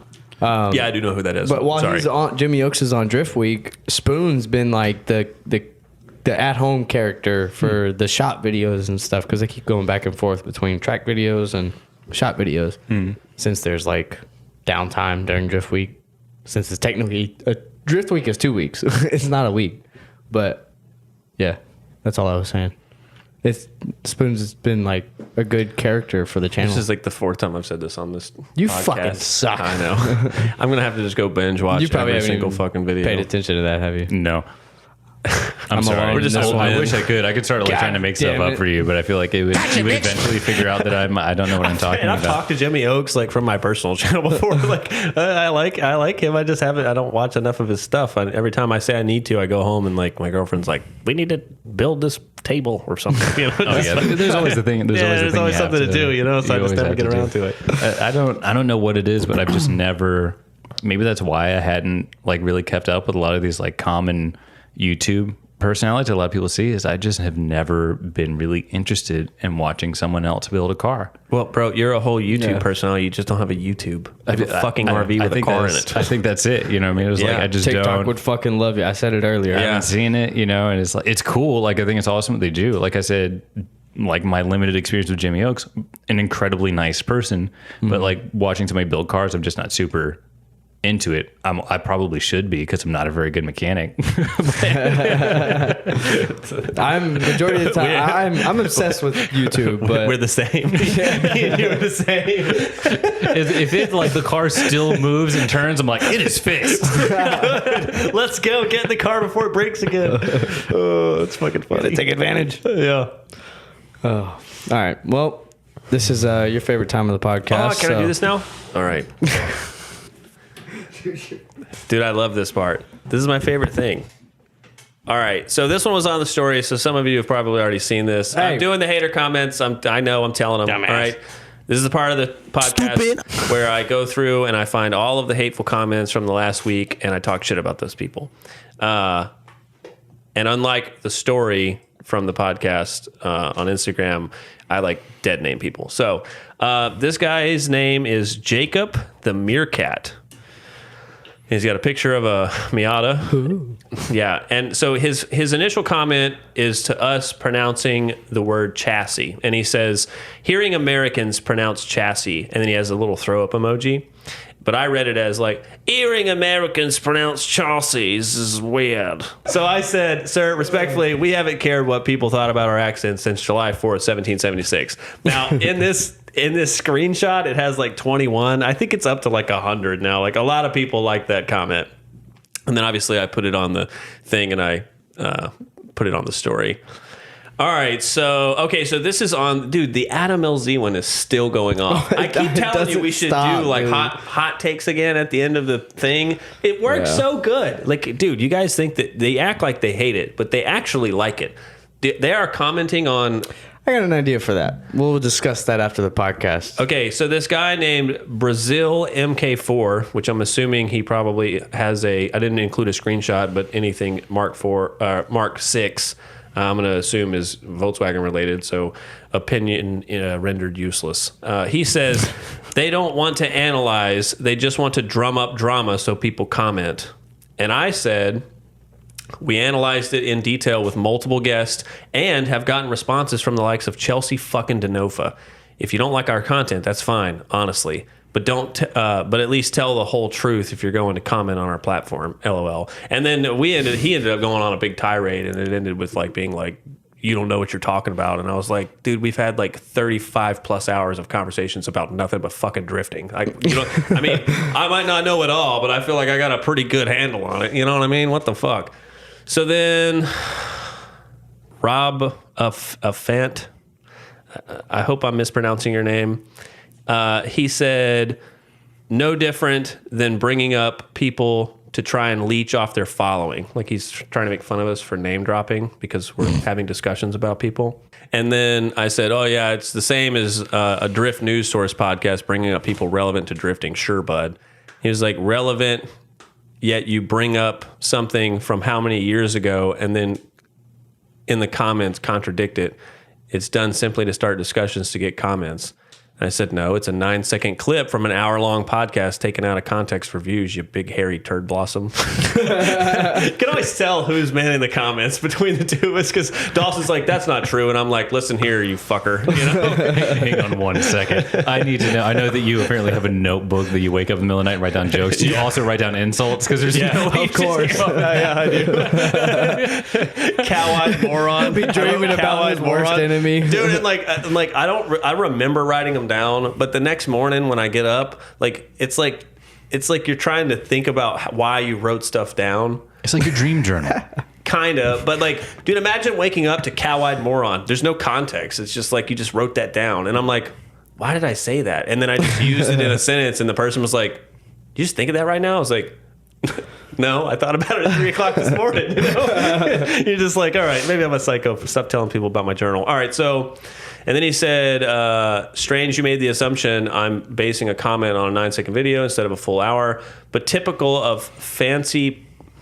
I don't know. I guess he has a error here. He says, but a typical fancy pace podcaster trying to get followers. Cheer up. You will get, oh, this is why I put this in here. He says, cheer up. You will get off the sex registers list one day. What the fuck? Yeah, I don't know, man. I was like, wow, that's pretty like baseless comment. I don't know where that came from, but whatever. And so then I go to his profile and I look around a little bit and I said, dang, Rob, that's some pretty serious accusations you're projecting there. Did the cops have to tell you to stay away from the school zone again? Yeah, we want followers, you brainless donkey. We're a podcast. And then I put the little clown emoji and then he blocked us. So... and before he blocked us, I got a screenshot. Look at this face. That's a face even a mother couldn't love. You know? Look at that. Look at his forehead, bro. He doesn't have dreams. He has movies. That's a 5 head. Yeah. So, and he has some stupid, I don't even want to read his thing. It said, all right, well, I'll read it, whatever. He says, I'm arrogant enough to know nothing is impossible if I put my mind to it. So, I don't know. It sounds like some sort of... That's an unexpected, uplifting comment he had. Right. You know? Like... Especially after, like, the It just sounds like something you're going to say before you go, like, figure skating or something. You, like, have, like, a broad stroke thing put on your spandex. I'm like, I'm arrogant to know enough that's possible with my mind to it. Melbourne, Australia. Unfortunately, he's from Australia. I like Australia. Okay, so this guy is talking about... Okay, so this was from the original post when we were talking about the comparison between how popular Mike Prizza got and how like pretty stagnant Stancy Pants' following was, and we pretty much, in our opinion, like dialed it down to like, well, it comes down to craftsmanship. Like, yeah, Stancy Pants' car is fucking crazy because it's like the maximum extreme that you can go to, but the craftsmanship sucks, and so his follower count was not as high as Prizza's, and Prizza's is like a perfectionist, right? And so I was talking about that, and this guy says, talking about, his name is, I don't even know how to pronounce it, Rariraj. So Rariraj says, Oh my God, that's a fucking perfect mouthful. Yeah, I don't know. Got more syllable than brain cells. So then he says, talking about nothing and being negative for no reason. And then I said, we're talking about follower count and its relationship to craftsmanship. Nobody is being negative. And then he said, I regret engaging with this content at all. Have a good day. And I said, hold this L for us, homeboy. That one has a lot of views or whatever. I do at least appreciate, and then instead of just like doubling down, he's like, I regret this thing that I've done now. Yeah, me too. Yeah, I should have never been here. My bad. Like he walked into a room and be like, I realized I shouldn't be here, sir. I feel like, honestly, I feel like because we are, at least in my opinion, besides maybe KBD will fucking go after people, kind of. Yeah. But other than that. Dude, he's a savage, bro. He'll like post your sponsorship photo and be like, "Fuck out of here!" You're like, because nobody has body. I know, but I'm like, dude, damn, you know, he just doesn't care. So, which I love that about him. Cheers to you, KBD. Okay, so if you want to get me a kit, that'd be great.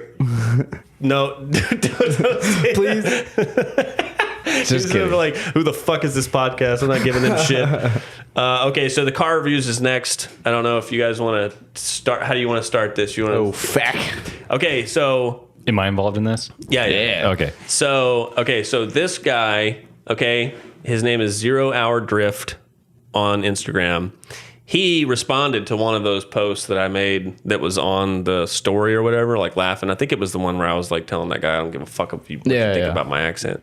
And so then I click on his car, and obviously I'm biased. I like Firebirds, right? But dude, it's not an LS and it's not an LT. It's a 3800 series. I saw this story and it caught my eye. Dude, really? That's pretty interesting. Fucking really cool. So he got us a picture of the engine bay here, right? He's got the up and forward, or well, it might be down and forward. I can't tell. By the way, I'm sorry I don't have the "that's a 10" sound effect in there yet. We're working on it. Yeah. So he's got all this going on, and he's got a gate here that looks like it goes down. It's all really nicely neat. He said he's chasing a random misfire. So if anybody has any kind of weird experience with a standalone unit on a 3800 having a random misfire, let us know, because we'd like to help that guy fix his rig. But it's That's a a drift small car. pool of people, but I hope he figures it out. Well, dude, I've learned that the guy who invented or helped design the 3800 is the first guy that started using shot peening for building stuff. And dude, I don't know if you think about it, you don't think about it because it's a pretty unassuming car, but those old Pontiacs with 3800s, you still see them. They still drive around. So they're like really good motors. They're hard to kill because everything's shot peened.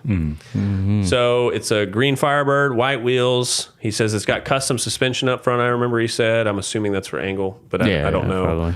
So this is a drift car. it's a drift car. Yeah. Dude, that's so fucking. It's got a kid on it. I'm here for it, dude. I'm all about it. I actually like it. Unlike you, as Yeah. far as like Firebirds and like the F-body Camaros and everything go, I've honestly never been a huge fan of them. Oh, really? But that's probably the best looking one I've ever seen. Yeah, absolutely. Oh, he did custom over fenders. That's all. He did it himself. He didn't Really? He didn't He did it buy himself? Yeah, he did it himself. I'm gonna give him an 8.5. That's where I was going to hit it at. Yeah, same here. Yeah, I would say an 8. It's very impressive. Yeah, very cool car. Definitely my My favorite. God, this fucking Firebird. dude. Oh, dude. All right. So this guy. He went above and beyond. I was checking the podcast emails and I see some random name. He was like, my submission, and I was like, what the fuck, Dude. So I clicked it, and he put the longest build list to submit this car. So we were like, okay, he's just got it. The only intro is my submission. Well, And yeah, that's it was it. something It's like that. hilarious. Yeah. Look, his thing was my Mustang My build. Yeah, that's Like, what it was. Don't take yourself too seriously, but he included, like, I'm serious. The reason I only got the pictures is because the mods list on this car I took 3 like, screenshots for this, and Yeah. only one of them is of the actual car. Wow. That's it. So, okay, yeah, look at this, bro. Look at this guy. Oh yeah, it's an S550. S550, it's E85, but it's got a flex fuel sensor on it. This looks like a full try-hard NA Coyote package. I don't see cams. Did he do cams? I didn't get to go fully through the list and actually read it all. Yeah, it's a lot. Spherical ball joints, wide stuff. We want to help the audio listeners, but there's no help in this one. We can just put them up while we're talking, I guess. But I mean, I'm talking about for the audio listeners, though. They're not Oh, I gonna be mean, able to yeah, I comprehend can't any even of go it. through. No way. There's so much It's a stuff. lot. It's everything. I mean, every part of the car is different at this point. So, in my car, this car is like a fucking. I give it a 9. Yeah, I'd give it a 9, man. This is a fucking maximum try-hard car. It's not a 10 just because it's Let me see the It's picture still one more time NA before I decide. technically. It's a cool car. Yeah. It is a cool car. and it's a this Mustang. car. I'm not a big fan of Mustangs. I really appreciate the submission and the detail that's went into it. 'Cause Agree. This is my first time seeing this, but I bet you guys get a lot of them where it's just like a picture. Oh, dude, you something. don't get me fucking started. We'll never So get I out of here. appreciate this person, and I would probably say an 8, but I'm going to give He's it a 9 laughing. He knows. because I like the effort that he put into it. And the only reason I would say an 8 is like it's built really well, but the look of it looks like a pretty normal Mustang. Yeah, it just so I looks don't know like a where normal we're putting on that. Which if that's what you're going for, then great. But anyway, because the quality of this submission. And again, I can only imagine how many low quality submissions you get. Yeah, but we'd have to do a 9 It would drive you nuts, on the bro. owner's character. The reason I'm laughing is because we got a comment the other day saying how that the best addition to the podcast or whatever was how you get infuriated by all the submissions and shit. Well, dude, okay, so what nobody else sees is me in my house trying to go through submissions. And dude, when I'll make a submission post, dude, you know how like it'll have a drop down box? It just stays on. It's just on the whole time. It's like da-ding, da-ding, da-ding, da-ding, da-ding. And each time I think I'm gonna get a submission like this guy's car, but instead I got you fucking trolls sending me pictures of empty engine bays. It'll run in 2 months. Sure it will. No, it won't. Like fucking send me a car that works so I can actually put it on here. Because you're going against people like this guy that have detailed every fucking nut and bolt on his car. Like how am I supposed to, you know? How often do you get a quality submission like this? That's the only one we've got so first far. one. Yeah, first one. He figured out the email and sent it in Heck yeah. and made a Okay, play. the email is actually not hard to figure out. It's linked to the TikTok and it's linked to the Instagram. You can easily find it. And if you're on here on YouTube, I think there's actually a link for it on our channel to email us. I just meant like most people are just so low effort. You know, they're just so maximum lazy. They're like, he's made in a thing. They don't even go and like take a photo of the car. They just scroll up, click camera, and then find the one of their car that's like bashed up against a guardrail. Like, that's the one I want to send, and then they send it in, and I'm supposed to rate that. You know, then I'm like, every time I'm trying. Please only look at the passenger side. Yeah. And so like in my head, I'm like, God. I'm working on myself, man, but these people are fucking trying me, bro. So I'll make an Instagram story that like basically gives you all but the instructions. I need 2 pictures, one of the car, one of the bay, or your interior, but not both. Okay. And then a short mods list. Right. And you know what I get? Crash cars. That's what I get. They're all fucking crashed. Every time I'll like open it and they'll be like they'll send me their thing. It's a 2JZ with a single turbo. It's got this and this. It doesn't run right now, but it will. And then as soon as I see that, I'll scroll down. It's like doesn't have any body panels on it, and I'm supposed to, whatever. So, all right, I'll shut up. All right, so yeah, I'd probably give that car 8.5 or 9. All right, so this guy, I did 2 pictures. So this is the car. Oh God, that's so far away. It's E36 10.5. Holy shit, that's a good background. Oh, no. Oh, okay, I can see the concept now. Yeah. You see? So is that it's on the floor? Is that part of a build, or is this the actual submission? Is he like, this is what it was, and now look at my new fender? No, I mean it has fenders on it. I mean, but we don't know which one of when it was taken. But this is one of the ones that I was talking about where I think they just like, they're like, ooh, podcast, and they just took the picture right there. But he has to have more pictures on his phone of his car. So, and like, dude, people have submitted multiple times. There's threads that are like 2 or 3 weeks old where they have resubmitted every podcast. And so, and like, I'm not actually mean. He just makes me look mean on the internet. So then I'm trying to tell these people, hey man, every Thursday, just resubmit. So it goes to the top of the feed so I can pick between 5 or 6 cars and try and put one together. And if you guys, dude, if you guys would just fucking send in the ones that I want, like a picture of the car, a picture of the bay, or the interior, but not both, and then a short mods list, I can do more cars quicker, so we can have a bigger number of cars to look at rather than just 5 or 6, and it would have a better chance of getting on.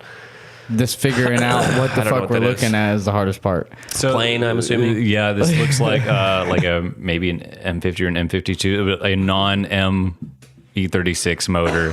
It still has the stock. No, it's probably an M52 because that's the stock intake manifold. A lot of people do like the M50, which is the smaller displacement manifold because it flows air really, really well, but it's substantially bigger. And I might be wrong, but that doesn't look like it's a whole lot bigger. I think that's just a stock car with an air intake. It looks like it even still has the traction control, like little module up there by the Boo! I mean, that's you. not. No, I'm just kidding. I'm kidding. Yeah. I'd probably give it a fucking 6.5, 7, something like that. I give it a 6. So, are we basing this off of like just being a cool car, or just how I feel on the inside? How you feel on the inside when I look at it? I'm gonna say a 5. Okay. Yeah. And I'm gonna do a little bit purple with the quality of the submission, just because now I know that's a thing from that Mustang. That was a great quality submission. Yeah, and this one, we're spoiled now. Sorry, you guys. Why send a picture? Yeah, an M52 with an intake and exhaust. Yeah, that's decent. That's a bolt-ons car. Okay. Yeah, not even it's just an intake. Yeah. on the car, which is fine. I totally get it. Honestly, the little nick I would give it is that he submitted a picture without the fender on it when he obviously had. Just don't send that picture, because that other picture, even though it was far away, was kind of a cool picture. Yeah. So you got to have. So there you go. Quality submissions matter. That's a don't rule just. I just made up. That's right. And I just got here. I have no authority to do that. But So I'm pretty sure that this car, it's going to be between this car and the Corvette that I picked. That's going to be my 2 favorite cars. So this next car is another guy that reacted to one of the posts, and then I started going on his Instagram. Dude, y'all are going to like this car. Oh, son of a bitch. Oh, that's it. What's in it? Fuck me up. It's fucking sick. It's an RX-7. It's got a 408 Ford motor, right? Oh my God. Dude, it's fucking litty titty. And it's even the right color. ITBs? Yeah. Does it? Yeah. No fucking way, dude. Yeah, bro. Oh my God. I'm ready with my number whenever you guys are, so go ahead. That's a 10. fucking 10. That's a 10. That's a 10 in the ITBs. Dude, did it it's for got me. a big wing. It's fully kitted. Dude, look at and like Full this is what I was two-front. talking about. When we That talk is about a beautiful. yeah, look at dude. that. When we talk about fab work, we're talking about this, right? You can do it the way this dude, and you know what? You can do it the way this guy did it, or you can do it the way that I and Stancy Pants have done it. All right, I can't weld worth the fuck, but my car does what it needs to do. So like, you know what I'm saying? It doesn't like it's just a difference in craftsmanship. I don't have the patience for this kind of stuff. That looks incredible. Yeah. I should have opened this fucking gnarly. with the disclaimer of my car is not awesome, so I don't feel qualified to judge these people's cars. I'm They'll going to do be my seeing best. it in the very But beginning of the podcast. That's fantastic. Yeah, sick ride. Yeah, that's insane. Good job, sir. Yeah, well Very done. impressive tube front for sure. All right, so now we have my friend's James Dow. I think I'm probably mispronouncing his name. And dude, look, he submitted his little joke. He said 09 Nissan S16, aka 666. That's pretty funny. Yeah, so it's a dual caliper hydro kit, steering wheel NRG, seat basic. It's a Mantis kit. Okay, so it's the same kit that's on Caleb's Yeah. car. That's a great C-Tom car. Dude, so I'm gonna give it a 9.5 probably, but it's nothing personal. I just don't fucking like yellow. I was gonna get it I don't like yellow an cars, dude. 8.5. But that's the great thing about America is you can do whatever you want. Yeah, I'll call it an 8. Same. I'm not anti-yellow. I mean, I wouldn't choose that color. And maybe it's the distance I am from the picture right there. But what is up with that side skirt? Oh, it's just like one of the little it's baby like a ones canard or whatever. towards the back. Yeah. I'm not a big fan of those, especially if you don't have the rear give it an bumper 8. and I appreciate front that bumper car. matching. It fucks. I follow him on Instagram. It's a fucking cool car. Yeah. Okay, so now we have B Harad, and he has his S13, and it is honestly one of the Oh, it's a nicer. 1J, isn't it? You don't like 1Js? Is it a bad thing? No, I'm. Oh, I was What the like, fuck? I don't know, Your man. tone sounded very negative. Wasn't my Yeah, I bad. was like, you don't My like bad. 1JCs? I'm like, God, what are we I got a doing? headache, bro. I'm sorry. Come on. No, 1J is my favorite motor. Me too, man. They sound awesome. I've had a joke for like years where I'm like nothing looks as cool as a Jay-Z sounds. I think that might be in Medford, Oregon. That's where I crashed the front of my car. I remember this drop off on one of these corners. Oh, really? It lifts the front end of the car up. I might be wrong, but I think that's The in Nico Medford, drop? Oregon. Hard as fuck. That car goes hard as fuck. Yeah, that's in Medford, Oregon. Yeah, I'm gonna Around go that with a corner. 9. That's a 9.5. For Yeah, me. 9. I like that. That's clean as fuck. And I have a it's real 1J. soft spot for 240s. Me too. I just don't like their owners. And that's I it. was talking about the car. Well, you go first. Which one's your favorite? My favorite of all of that RX-7. Okay. Yep. That was going to be mine too. I love the 1J car, but that FC is too good. Yeah, it's so Very nice. impressive build. Radium. Yeah, that was an easy one. Yeah, that was The other hard. one, no, Some not, of them are hard though. not Some of dog them are the like, cars. Good job, guys. because we try and do we'll do 1 week, we'll do nice He ones, does the car reviews, so and then 1 week I'll do not missiles, but I'll do the average guy's car. And this week was kind of more of on the upscale. So I'm sorry, Riley Pendleton, you kind of got the shaft there. It wasn't on purpose. But dude, honestly, he's been super persistent in the chat. Don't forget about me. Don't forget about me. I was like, okay, you want to go on? That's fine. So yeah. Who So was super persistent? Which car was the that? BMW guy. Oh, the BMW. He- Okay, dude, I'll give you extra points for that. Yeah, Another yeah. half So point he for it. stayed on top of it. Yeah, But there's nothing wrong with the simple car. I think a simple car is great. And also, I will say that the reason that I tell you to format it where you get one picture of the car, one picture of the bay or the interior is because I'm sure that he probably sent me a picture of the whole car, but the only way I could capture everything in one thing is on a screenshot. And so it needs to fit. Yeah. You know what I'm saying? So otherwise I'm saving, sending instead of just copy and pasting. So it makes it way longer than it needs to be. So anyways, yeah, I'd say the FC is fucking, I mean, dude, it's Thank just tits, bro. it's just maximum try hard, you know? It's just huge. Fast as fuck, boy. Yeah, it's got the big fancy thing. hell yeah. All right, so there you go. You can do the outro. I want to drink beer. All right, well, give me a piece of advice for anyone that's looking to kind of do the lifestyle of drifting that you have with the travel lifestyle stuff. that I have. That's a we tough one. switched this question up just for you. Oh, geez, dude. The lifestyle of drifting that I have. Start and a pool just company. Travel, yeah, just traveling around and everything. Man, that's a good question. I would say maybe two things. The first thing is probably the most common drifting advice you'll get for beginners, but keep it simple. Yeah. Which I'm about to not have it very simple, but I'm trying to get to another level in competition. But I tried to get to as high of a driving capability as I could get. Yeah. In a car that wasn't going to cost me a fortune to run. I have a midway question. Go. Did you drive to the maximum to where your car kind of bored you before you actually before you went up to power?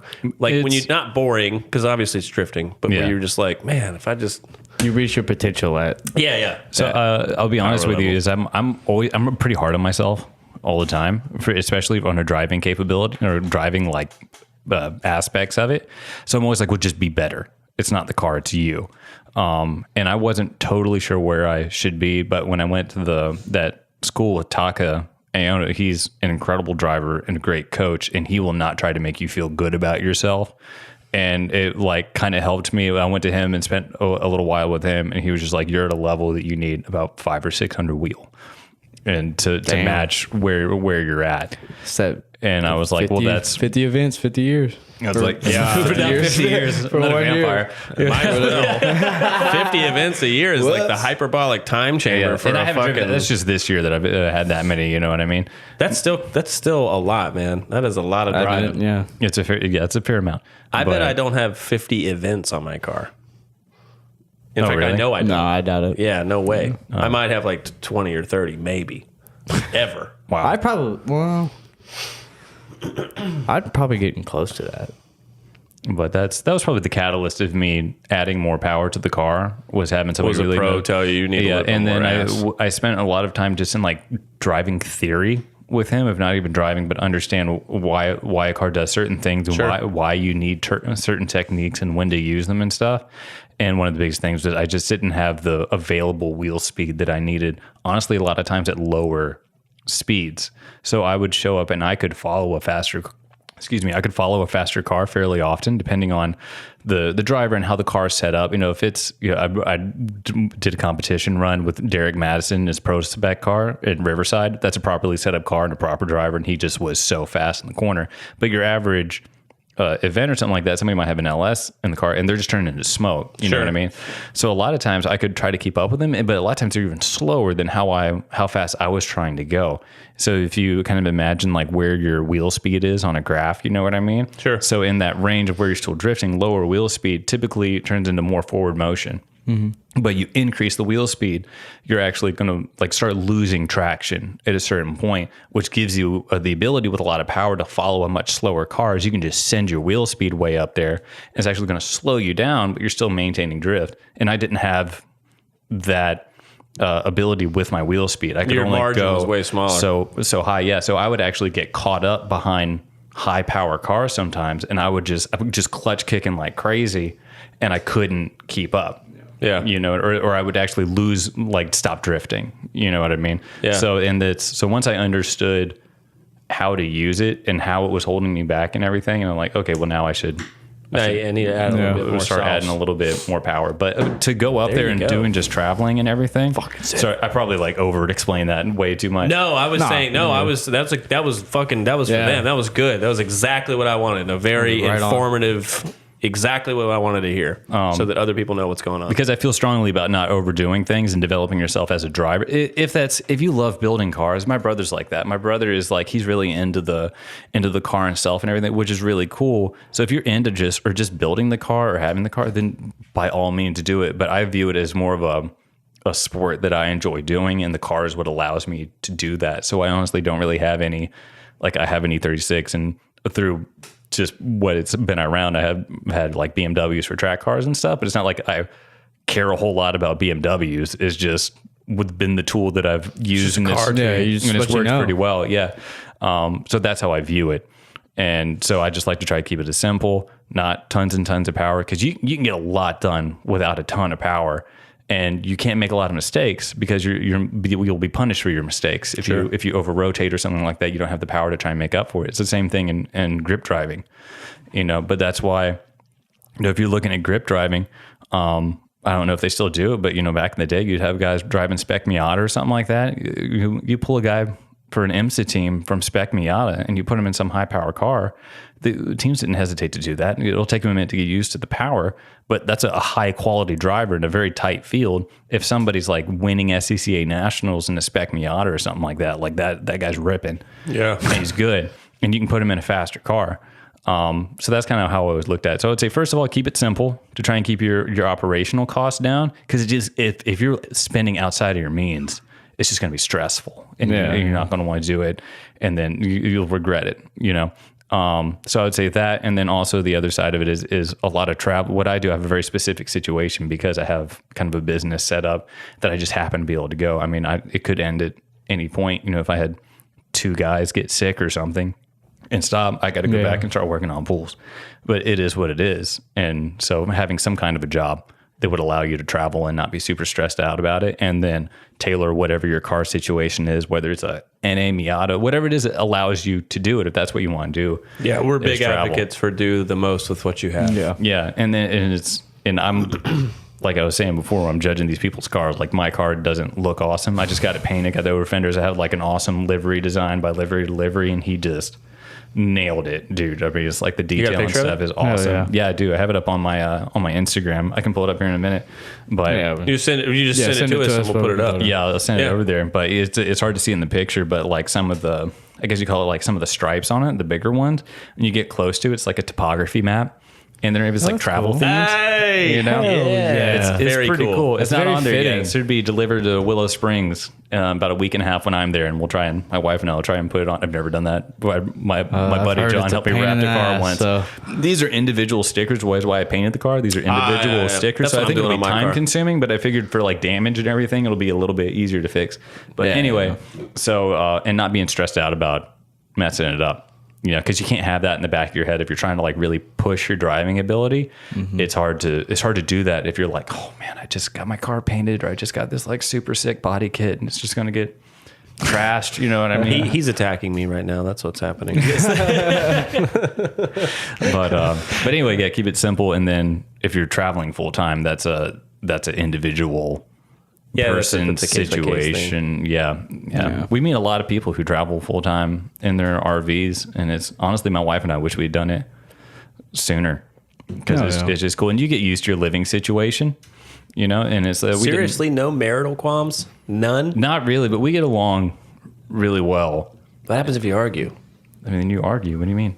You gotta like sit next to that person while you're driving an RV. That's not like horrible. I don't know. Yeah, we don't have like major arguments that much, but you know, most of the time you're in the RV, you know, and it has a bedroom, a living room, and then garage in the back. That's the kids' room. So you have like separate rooms and everything, and you just get used to space. Honestly, you know, like I was telling you, we used to.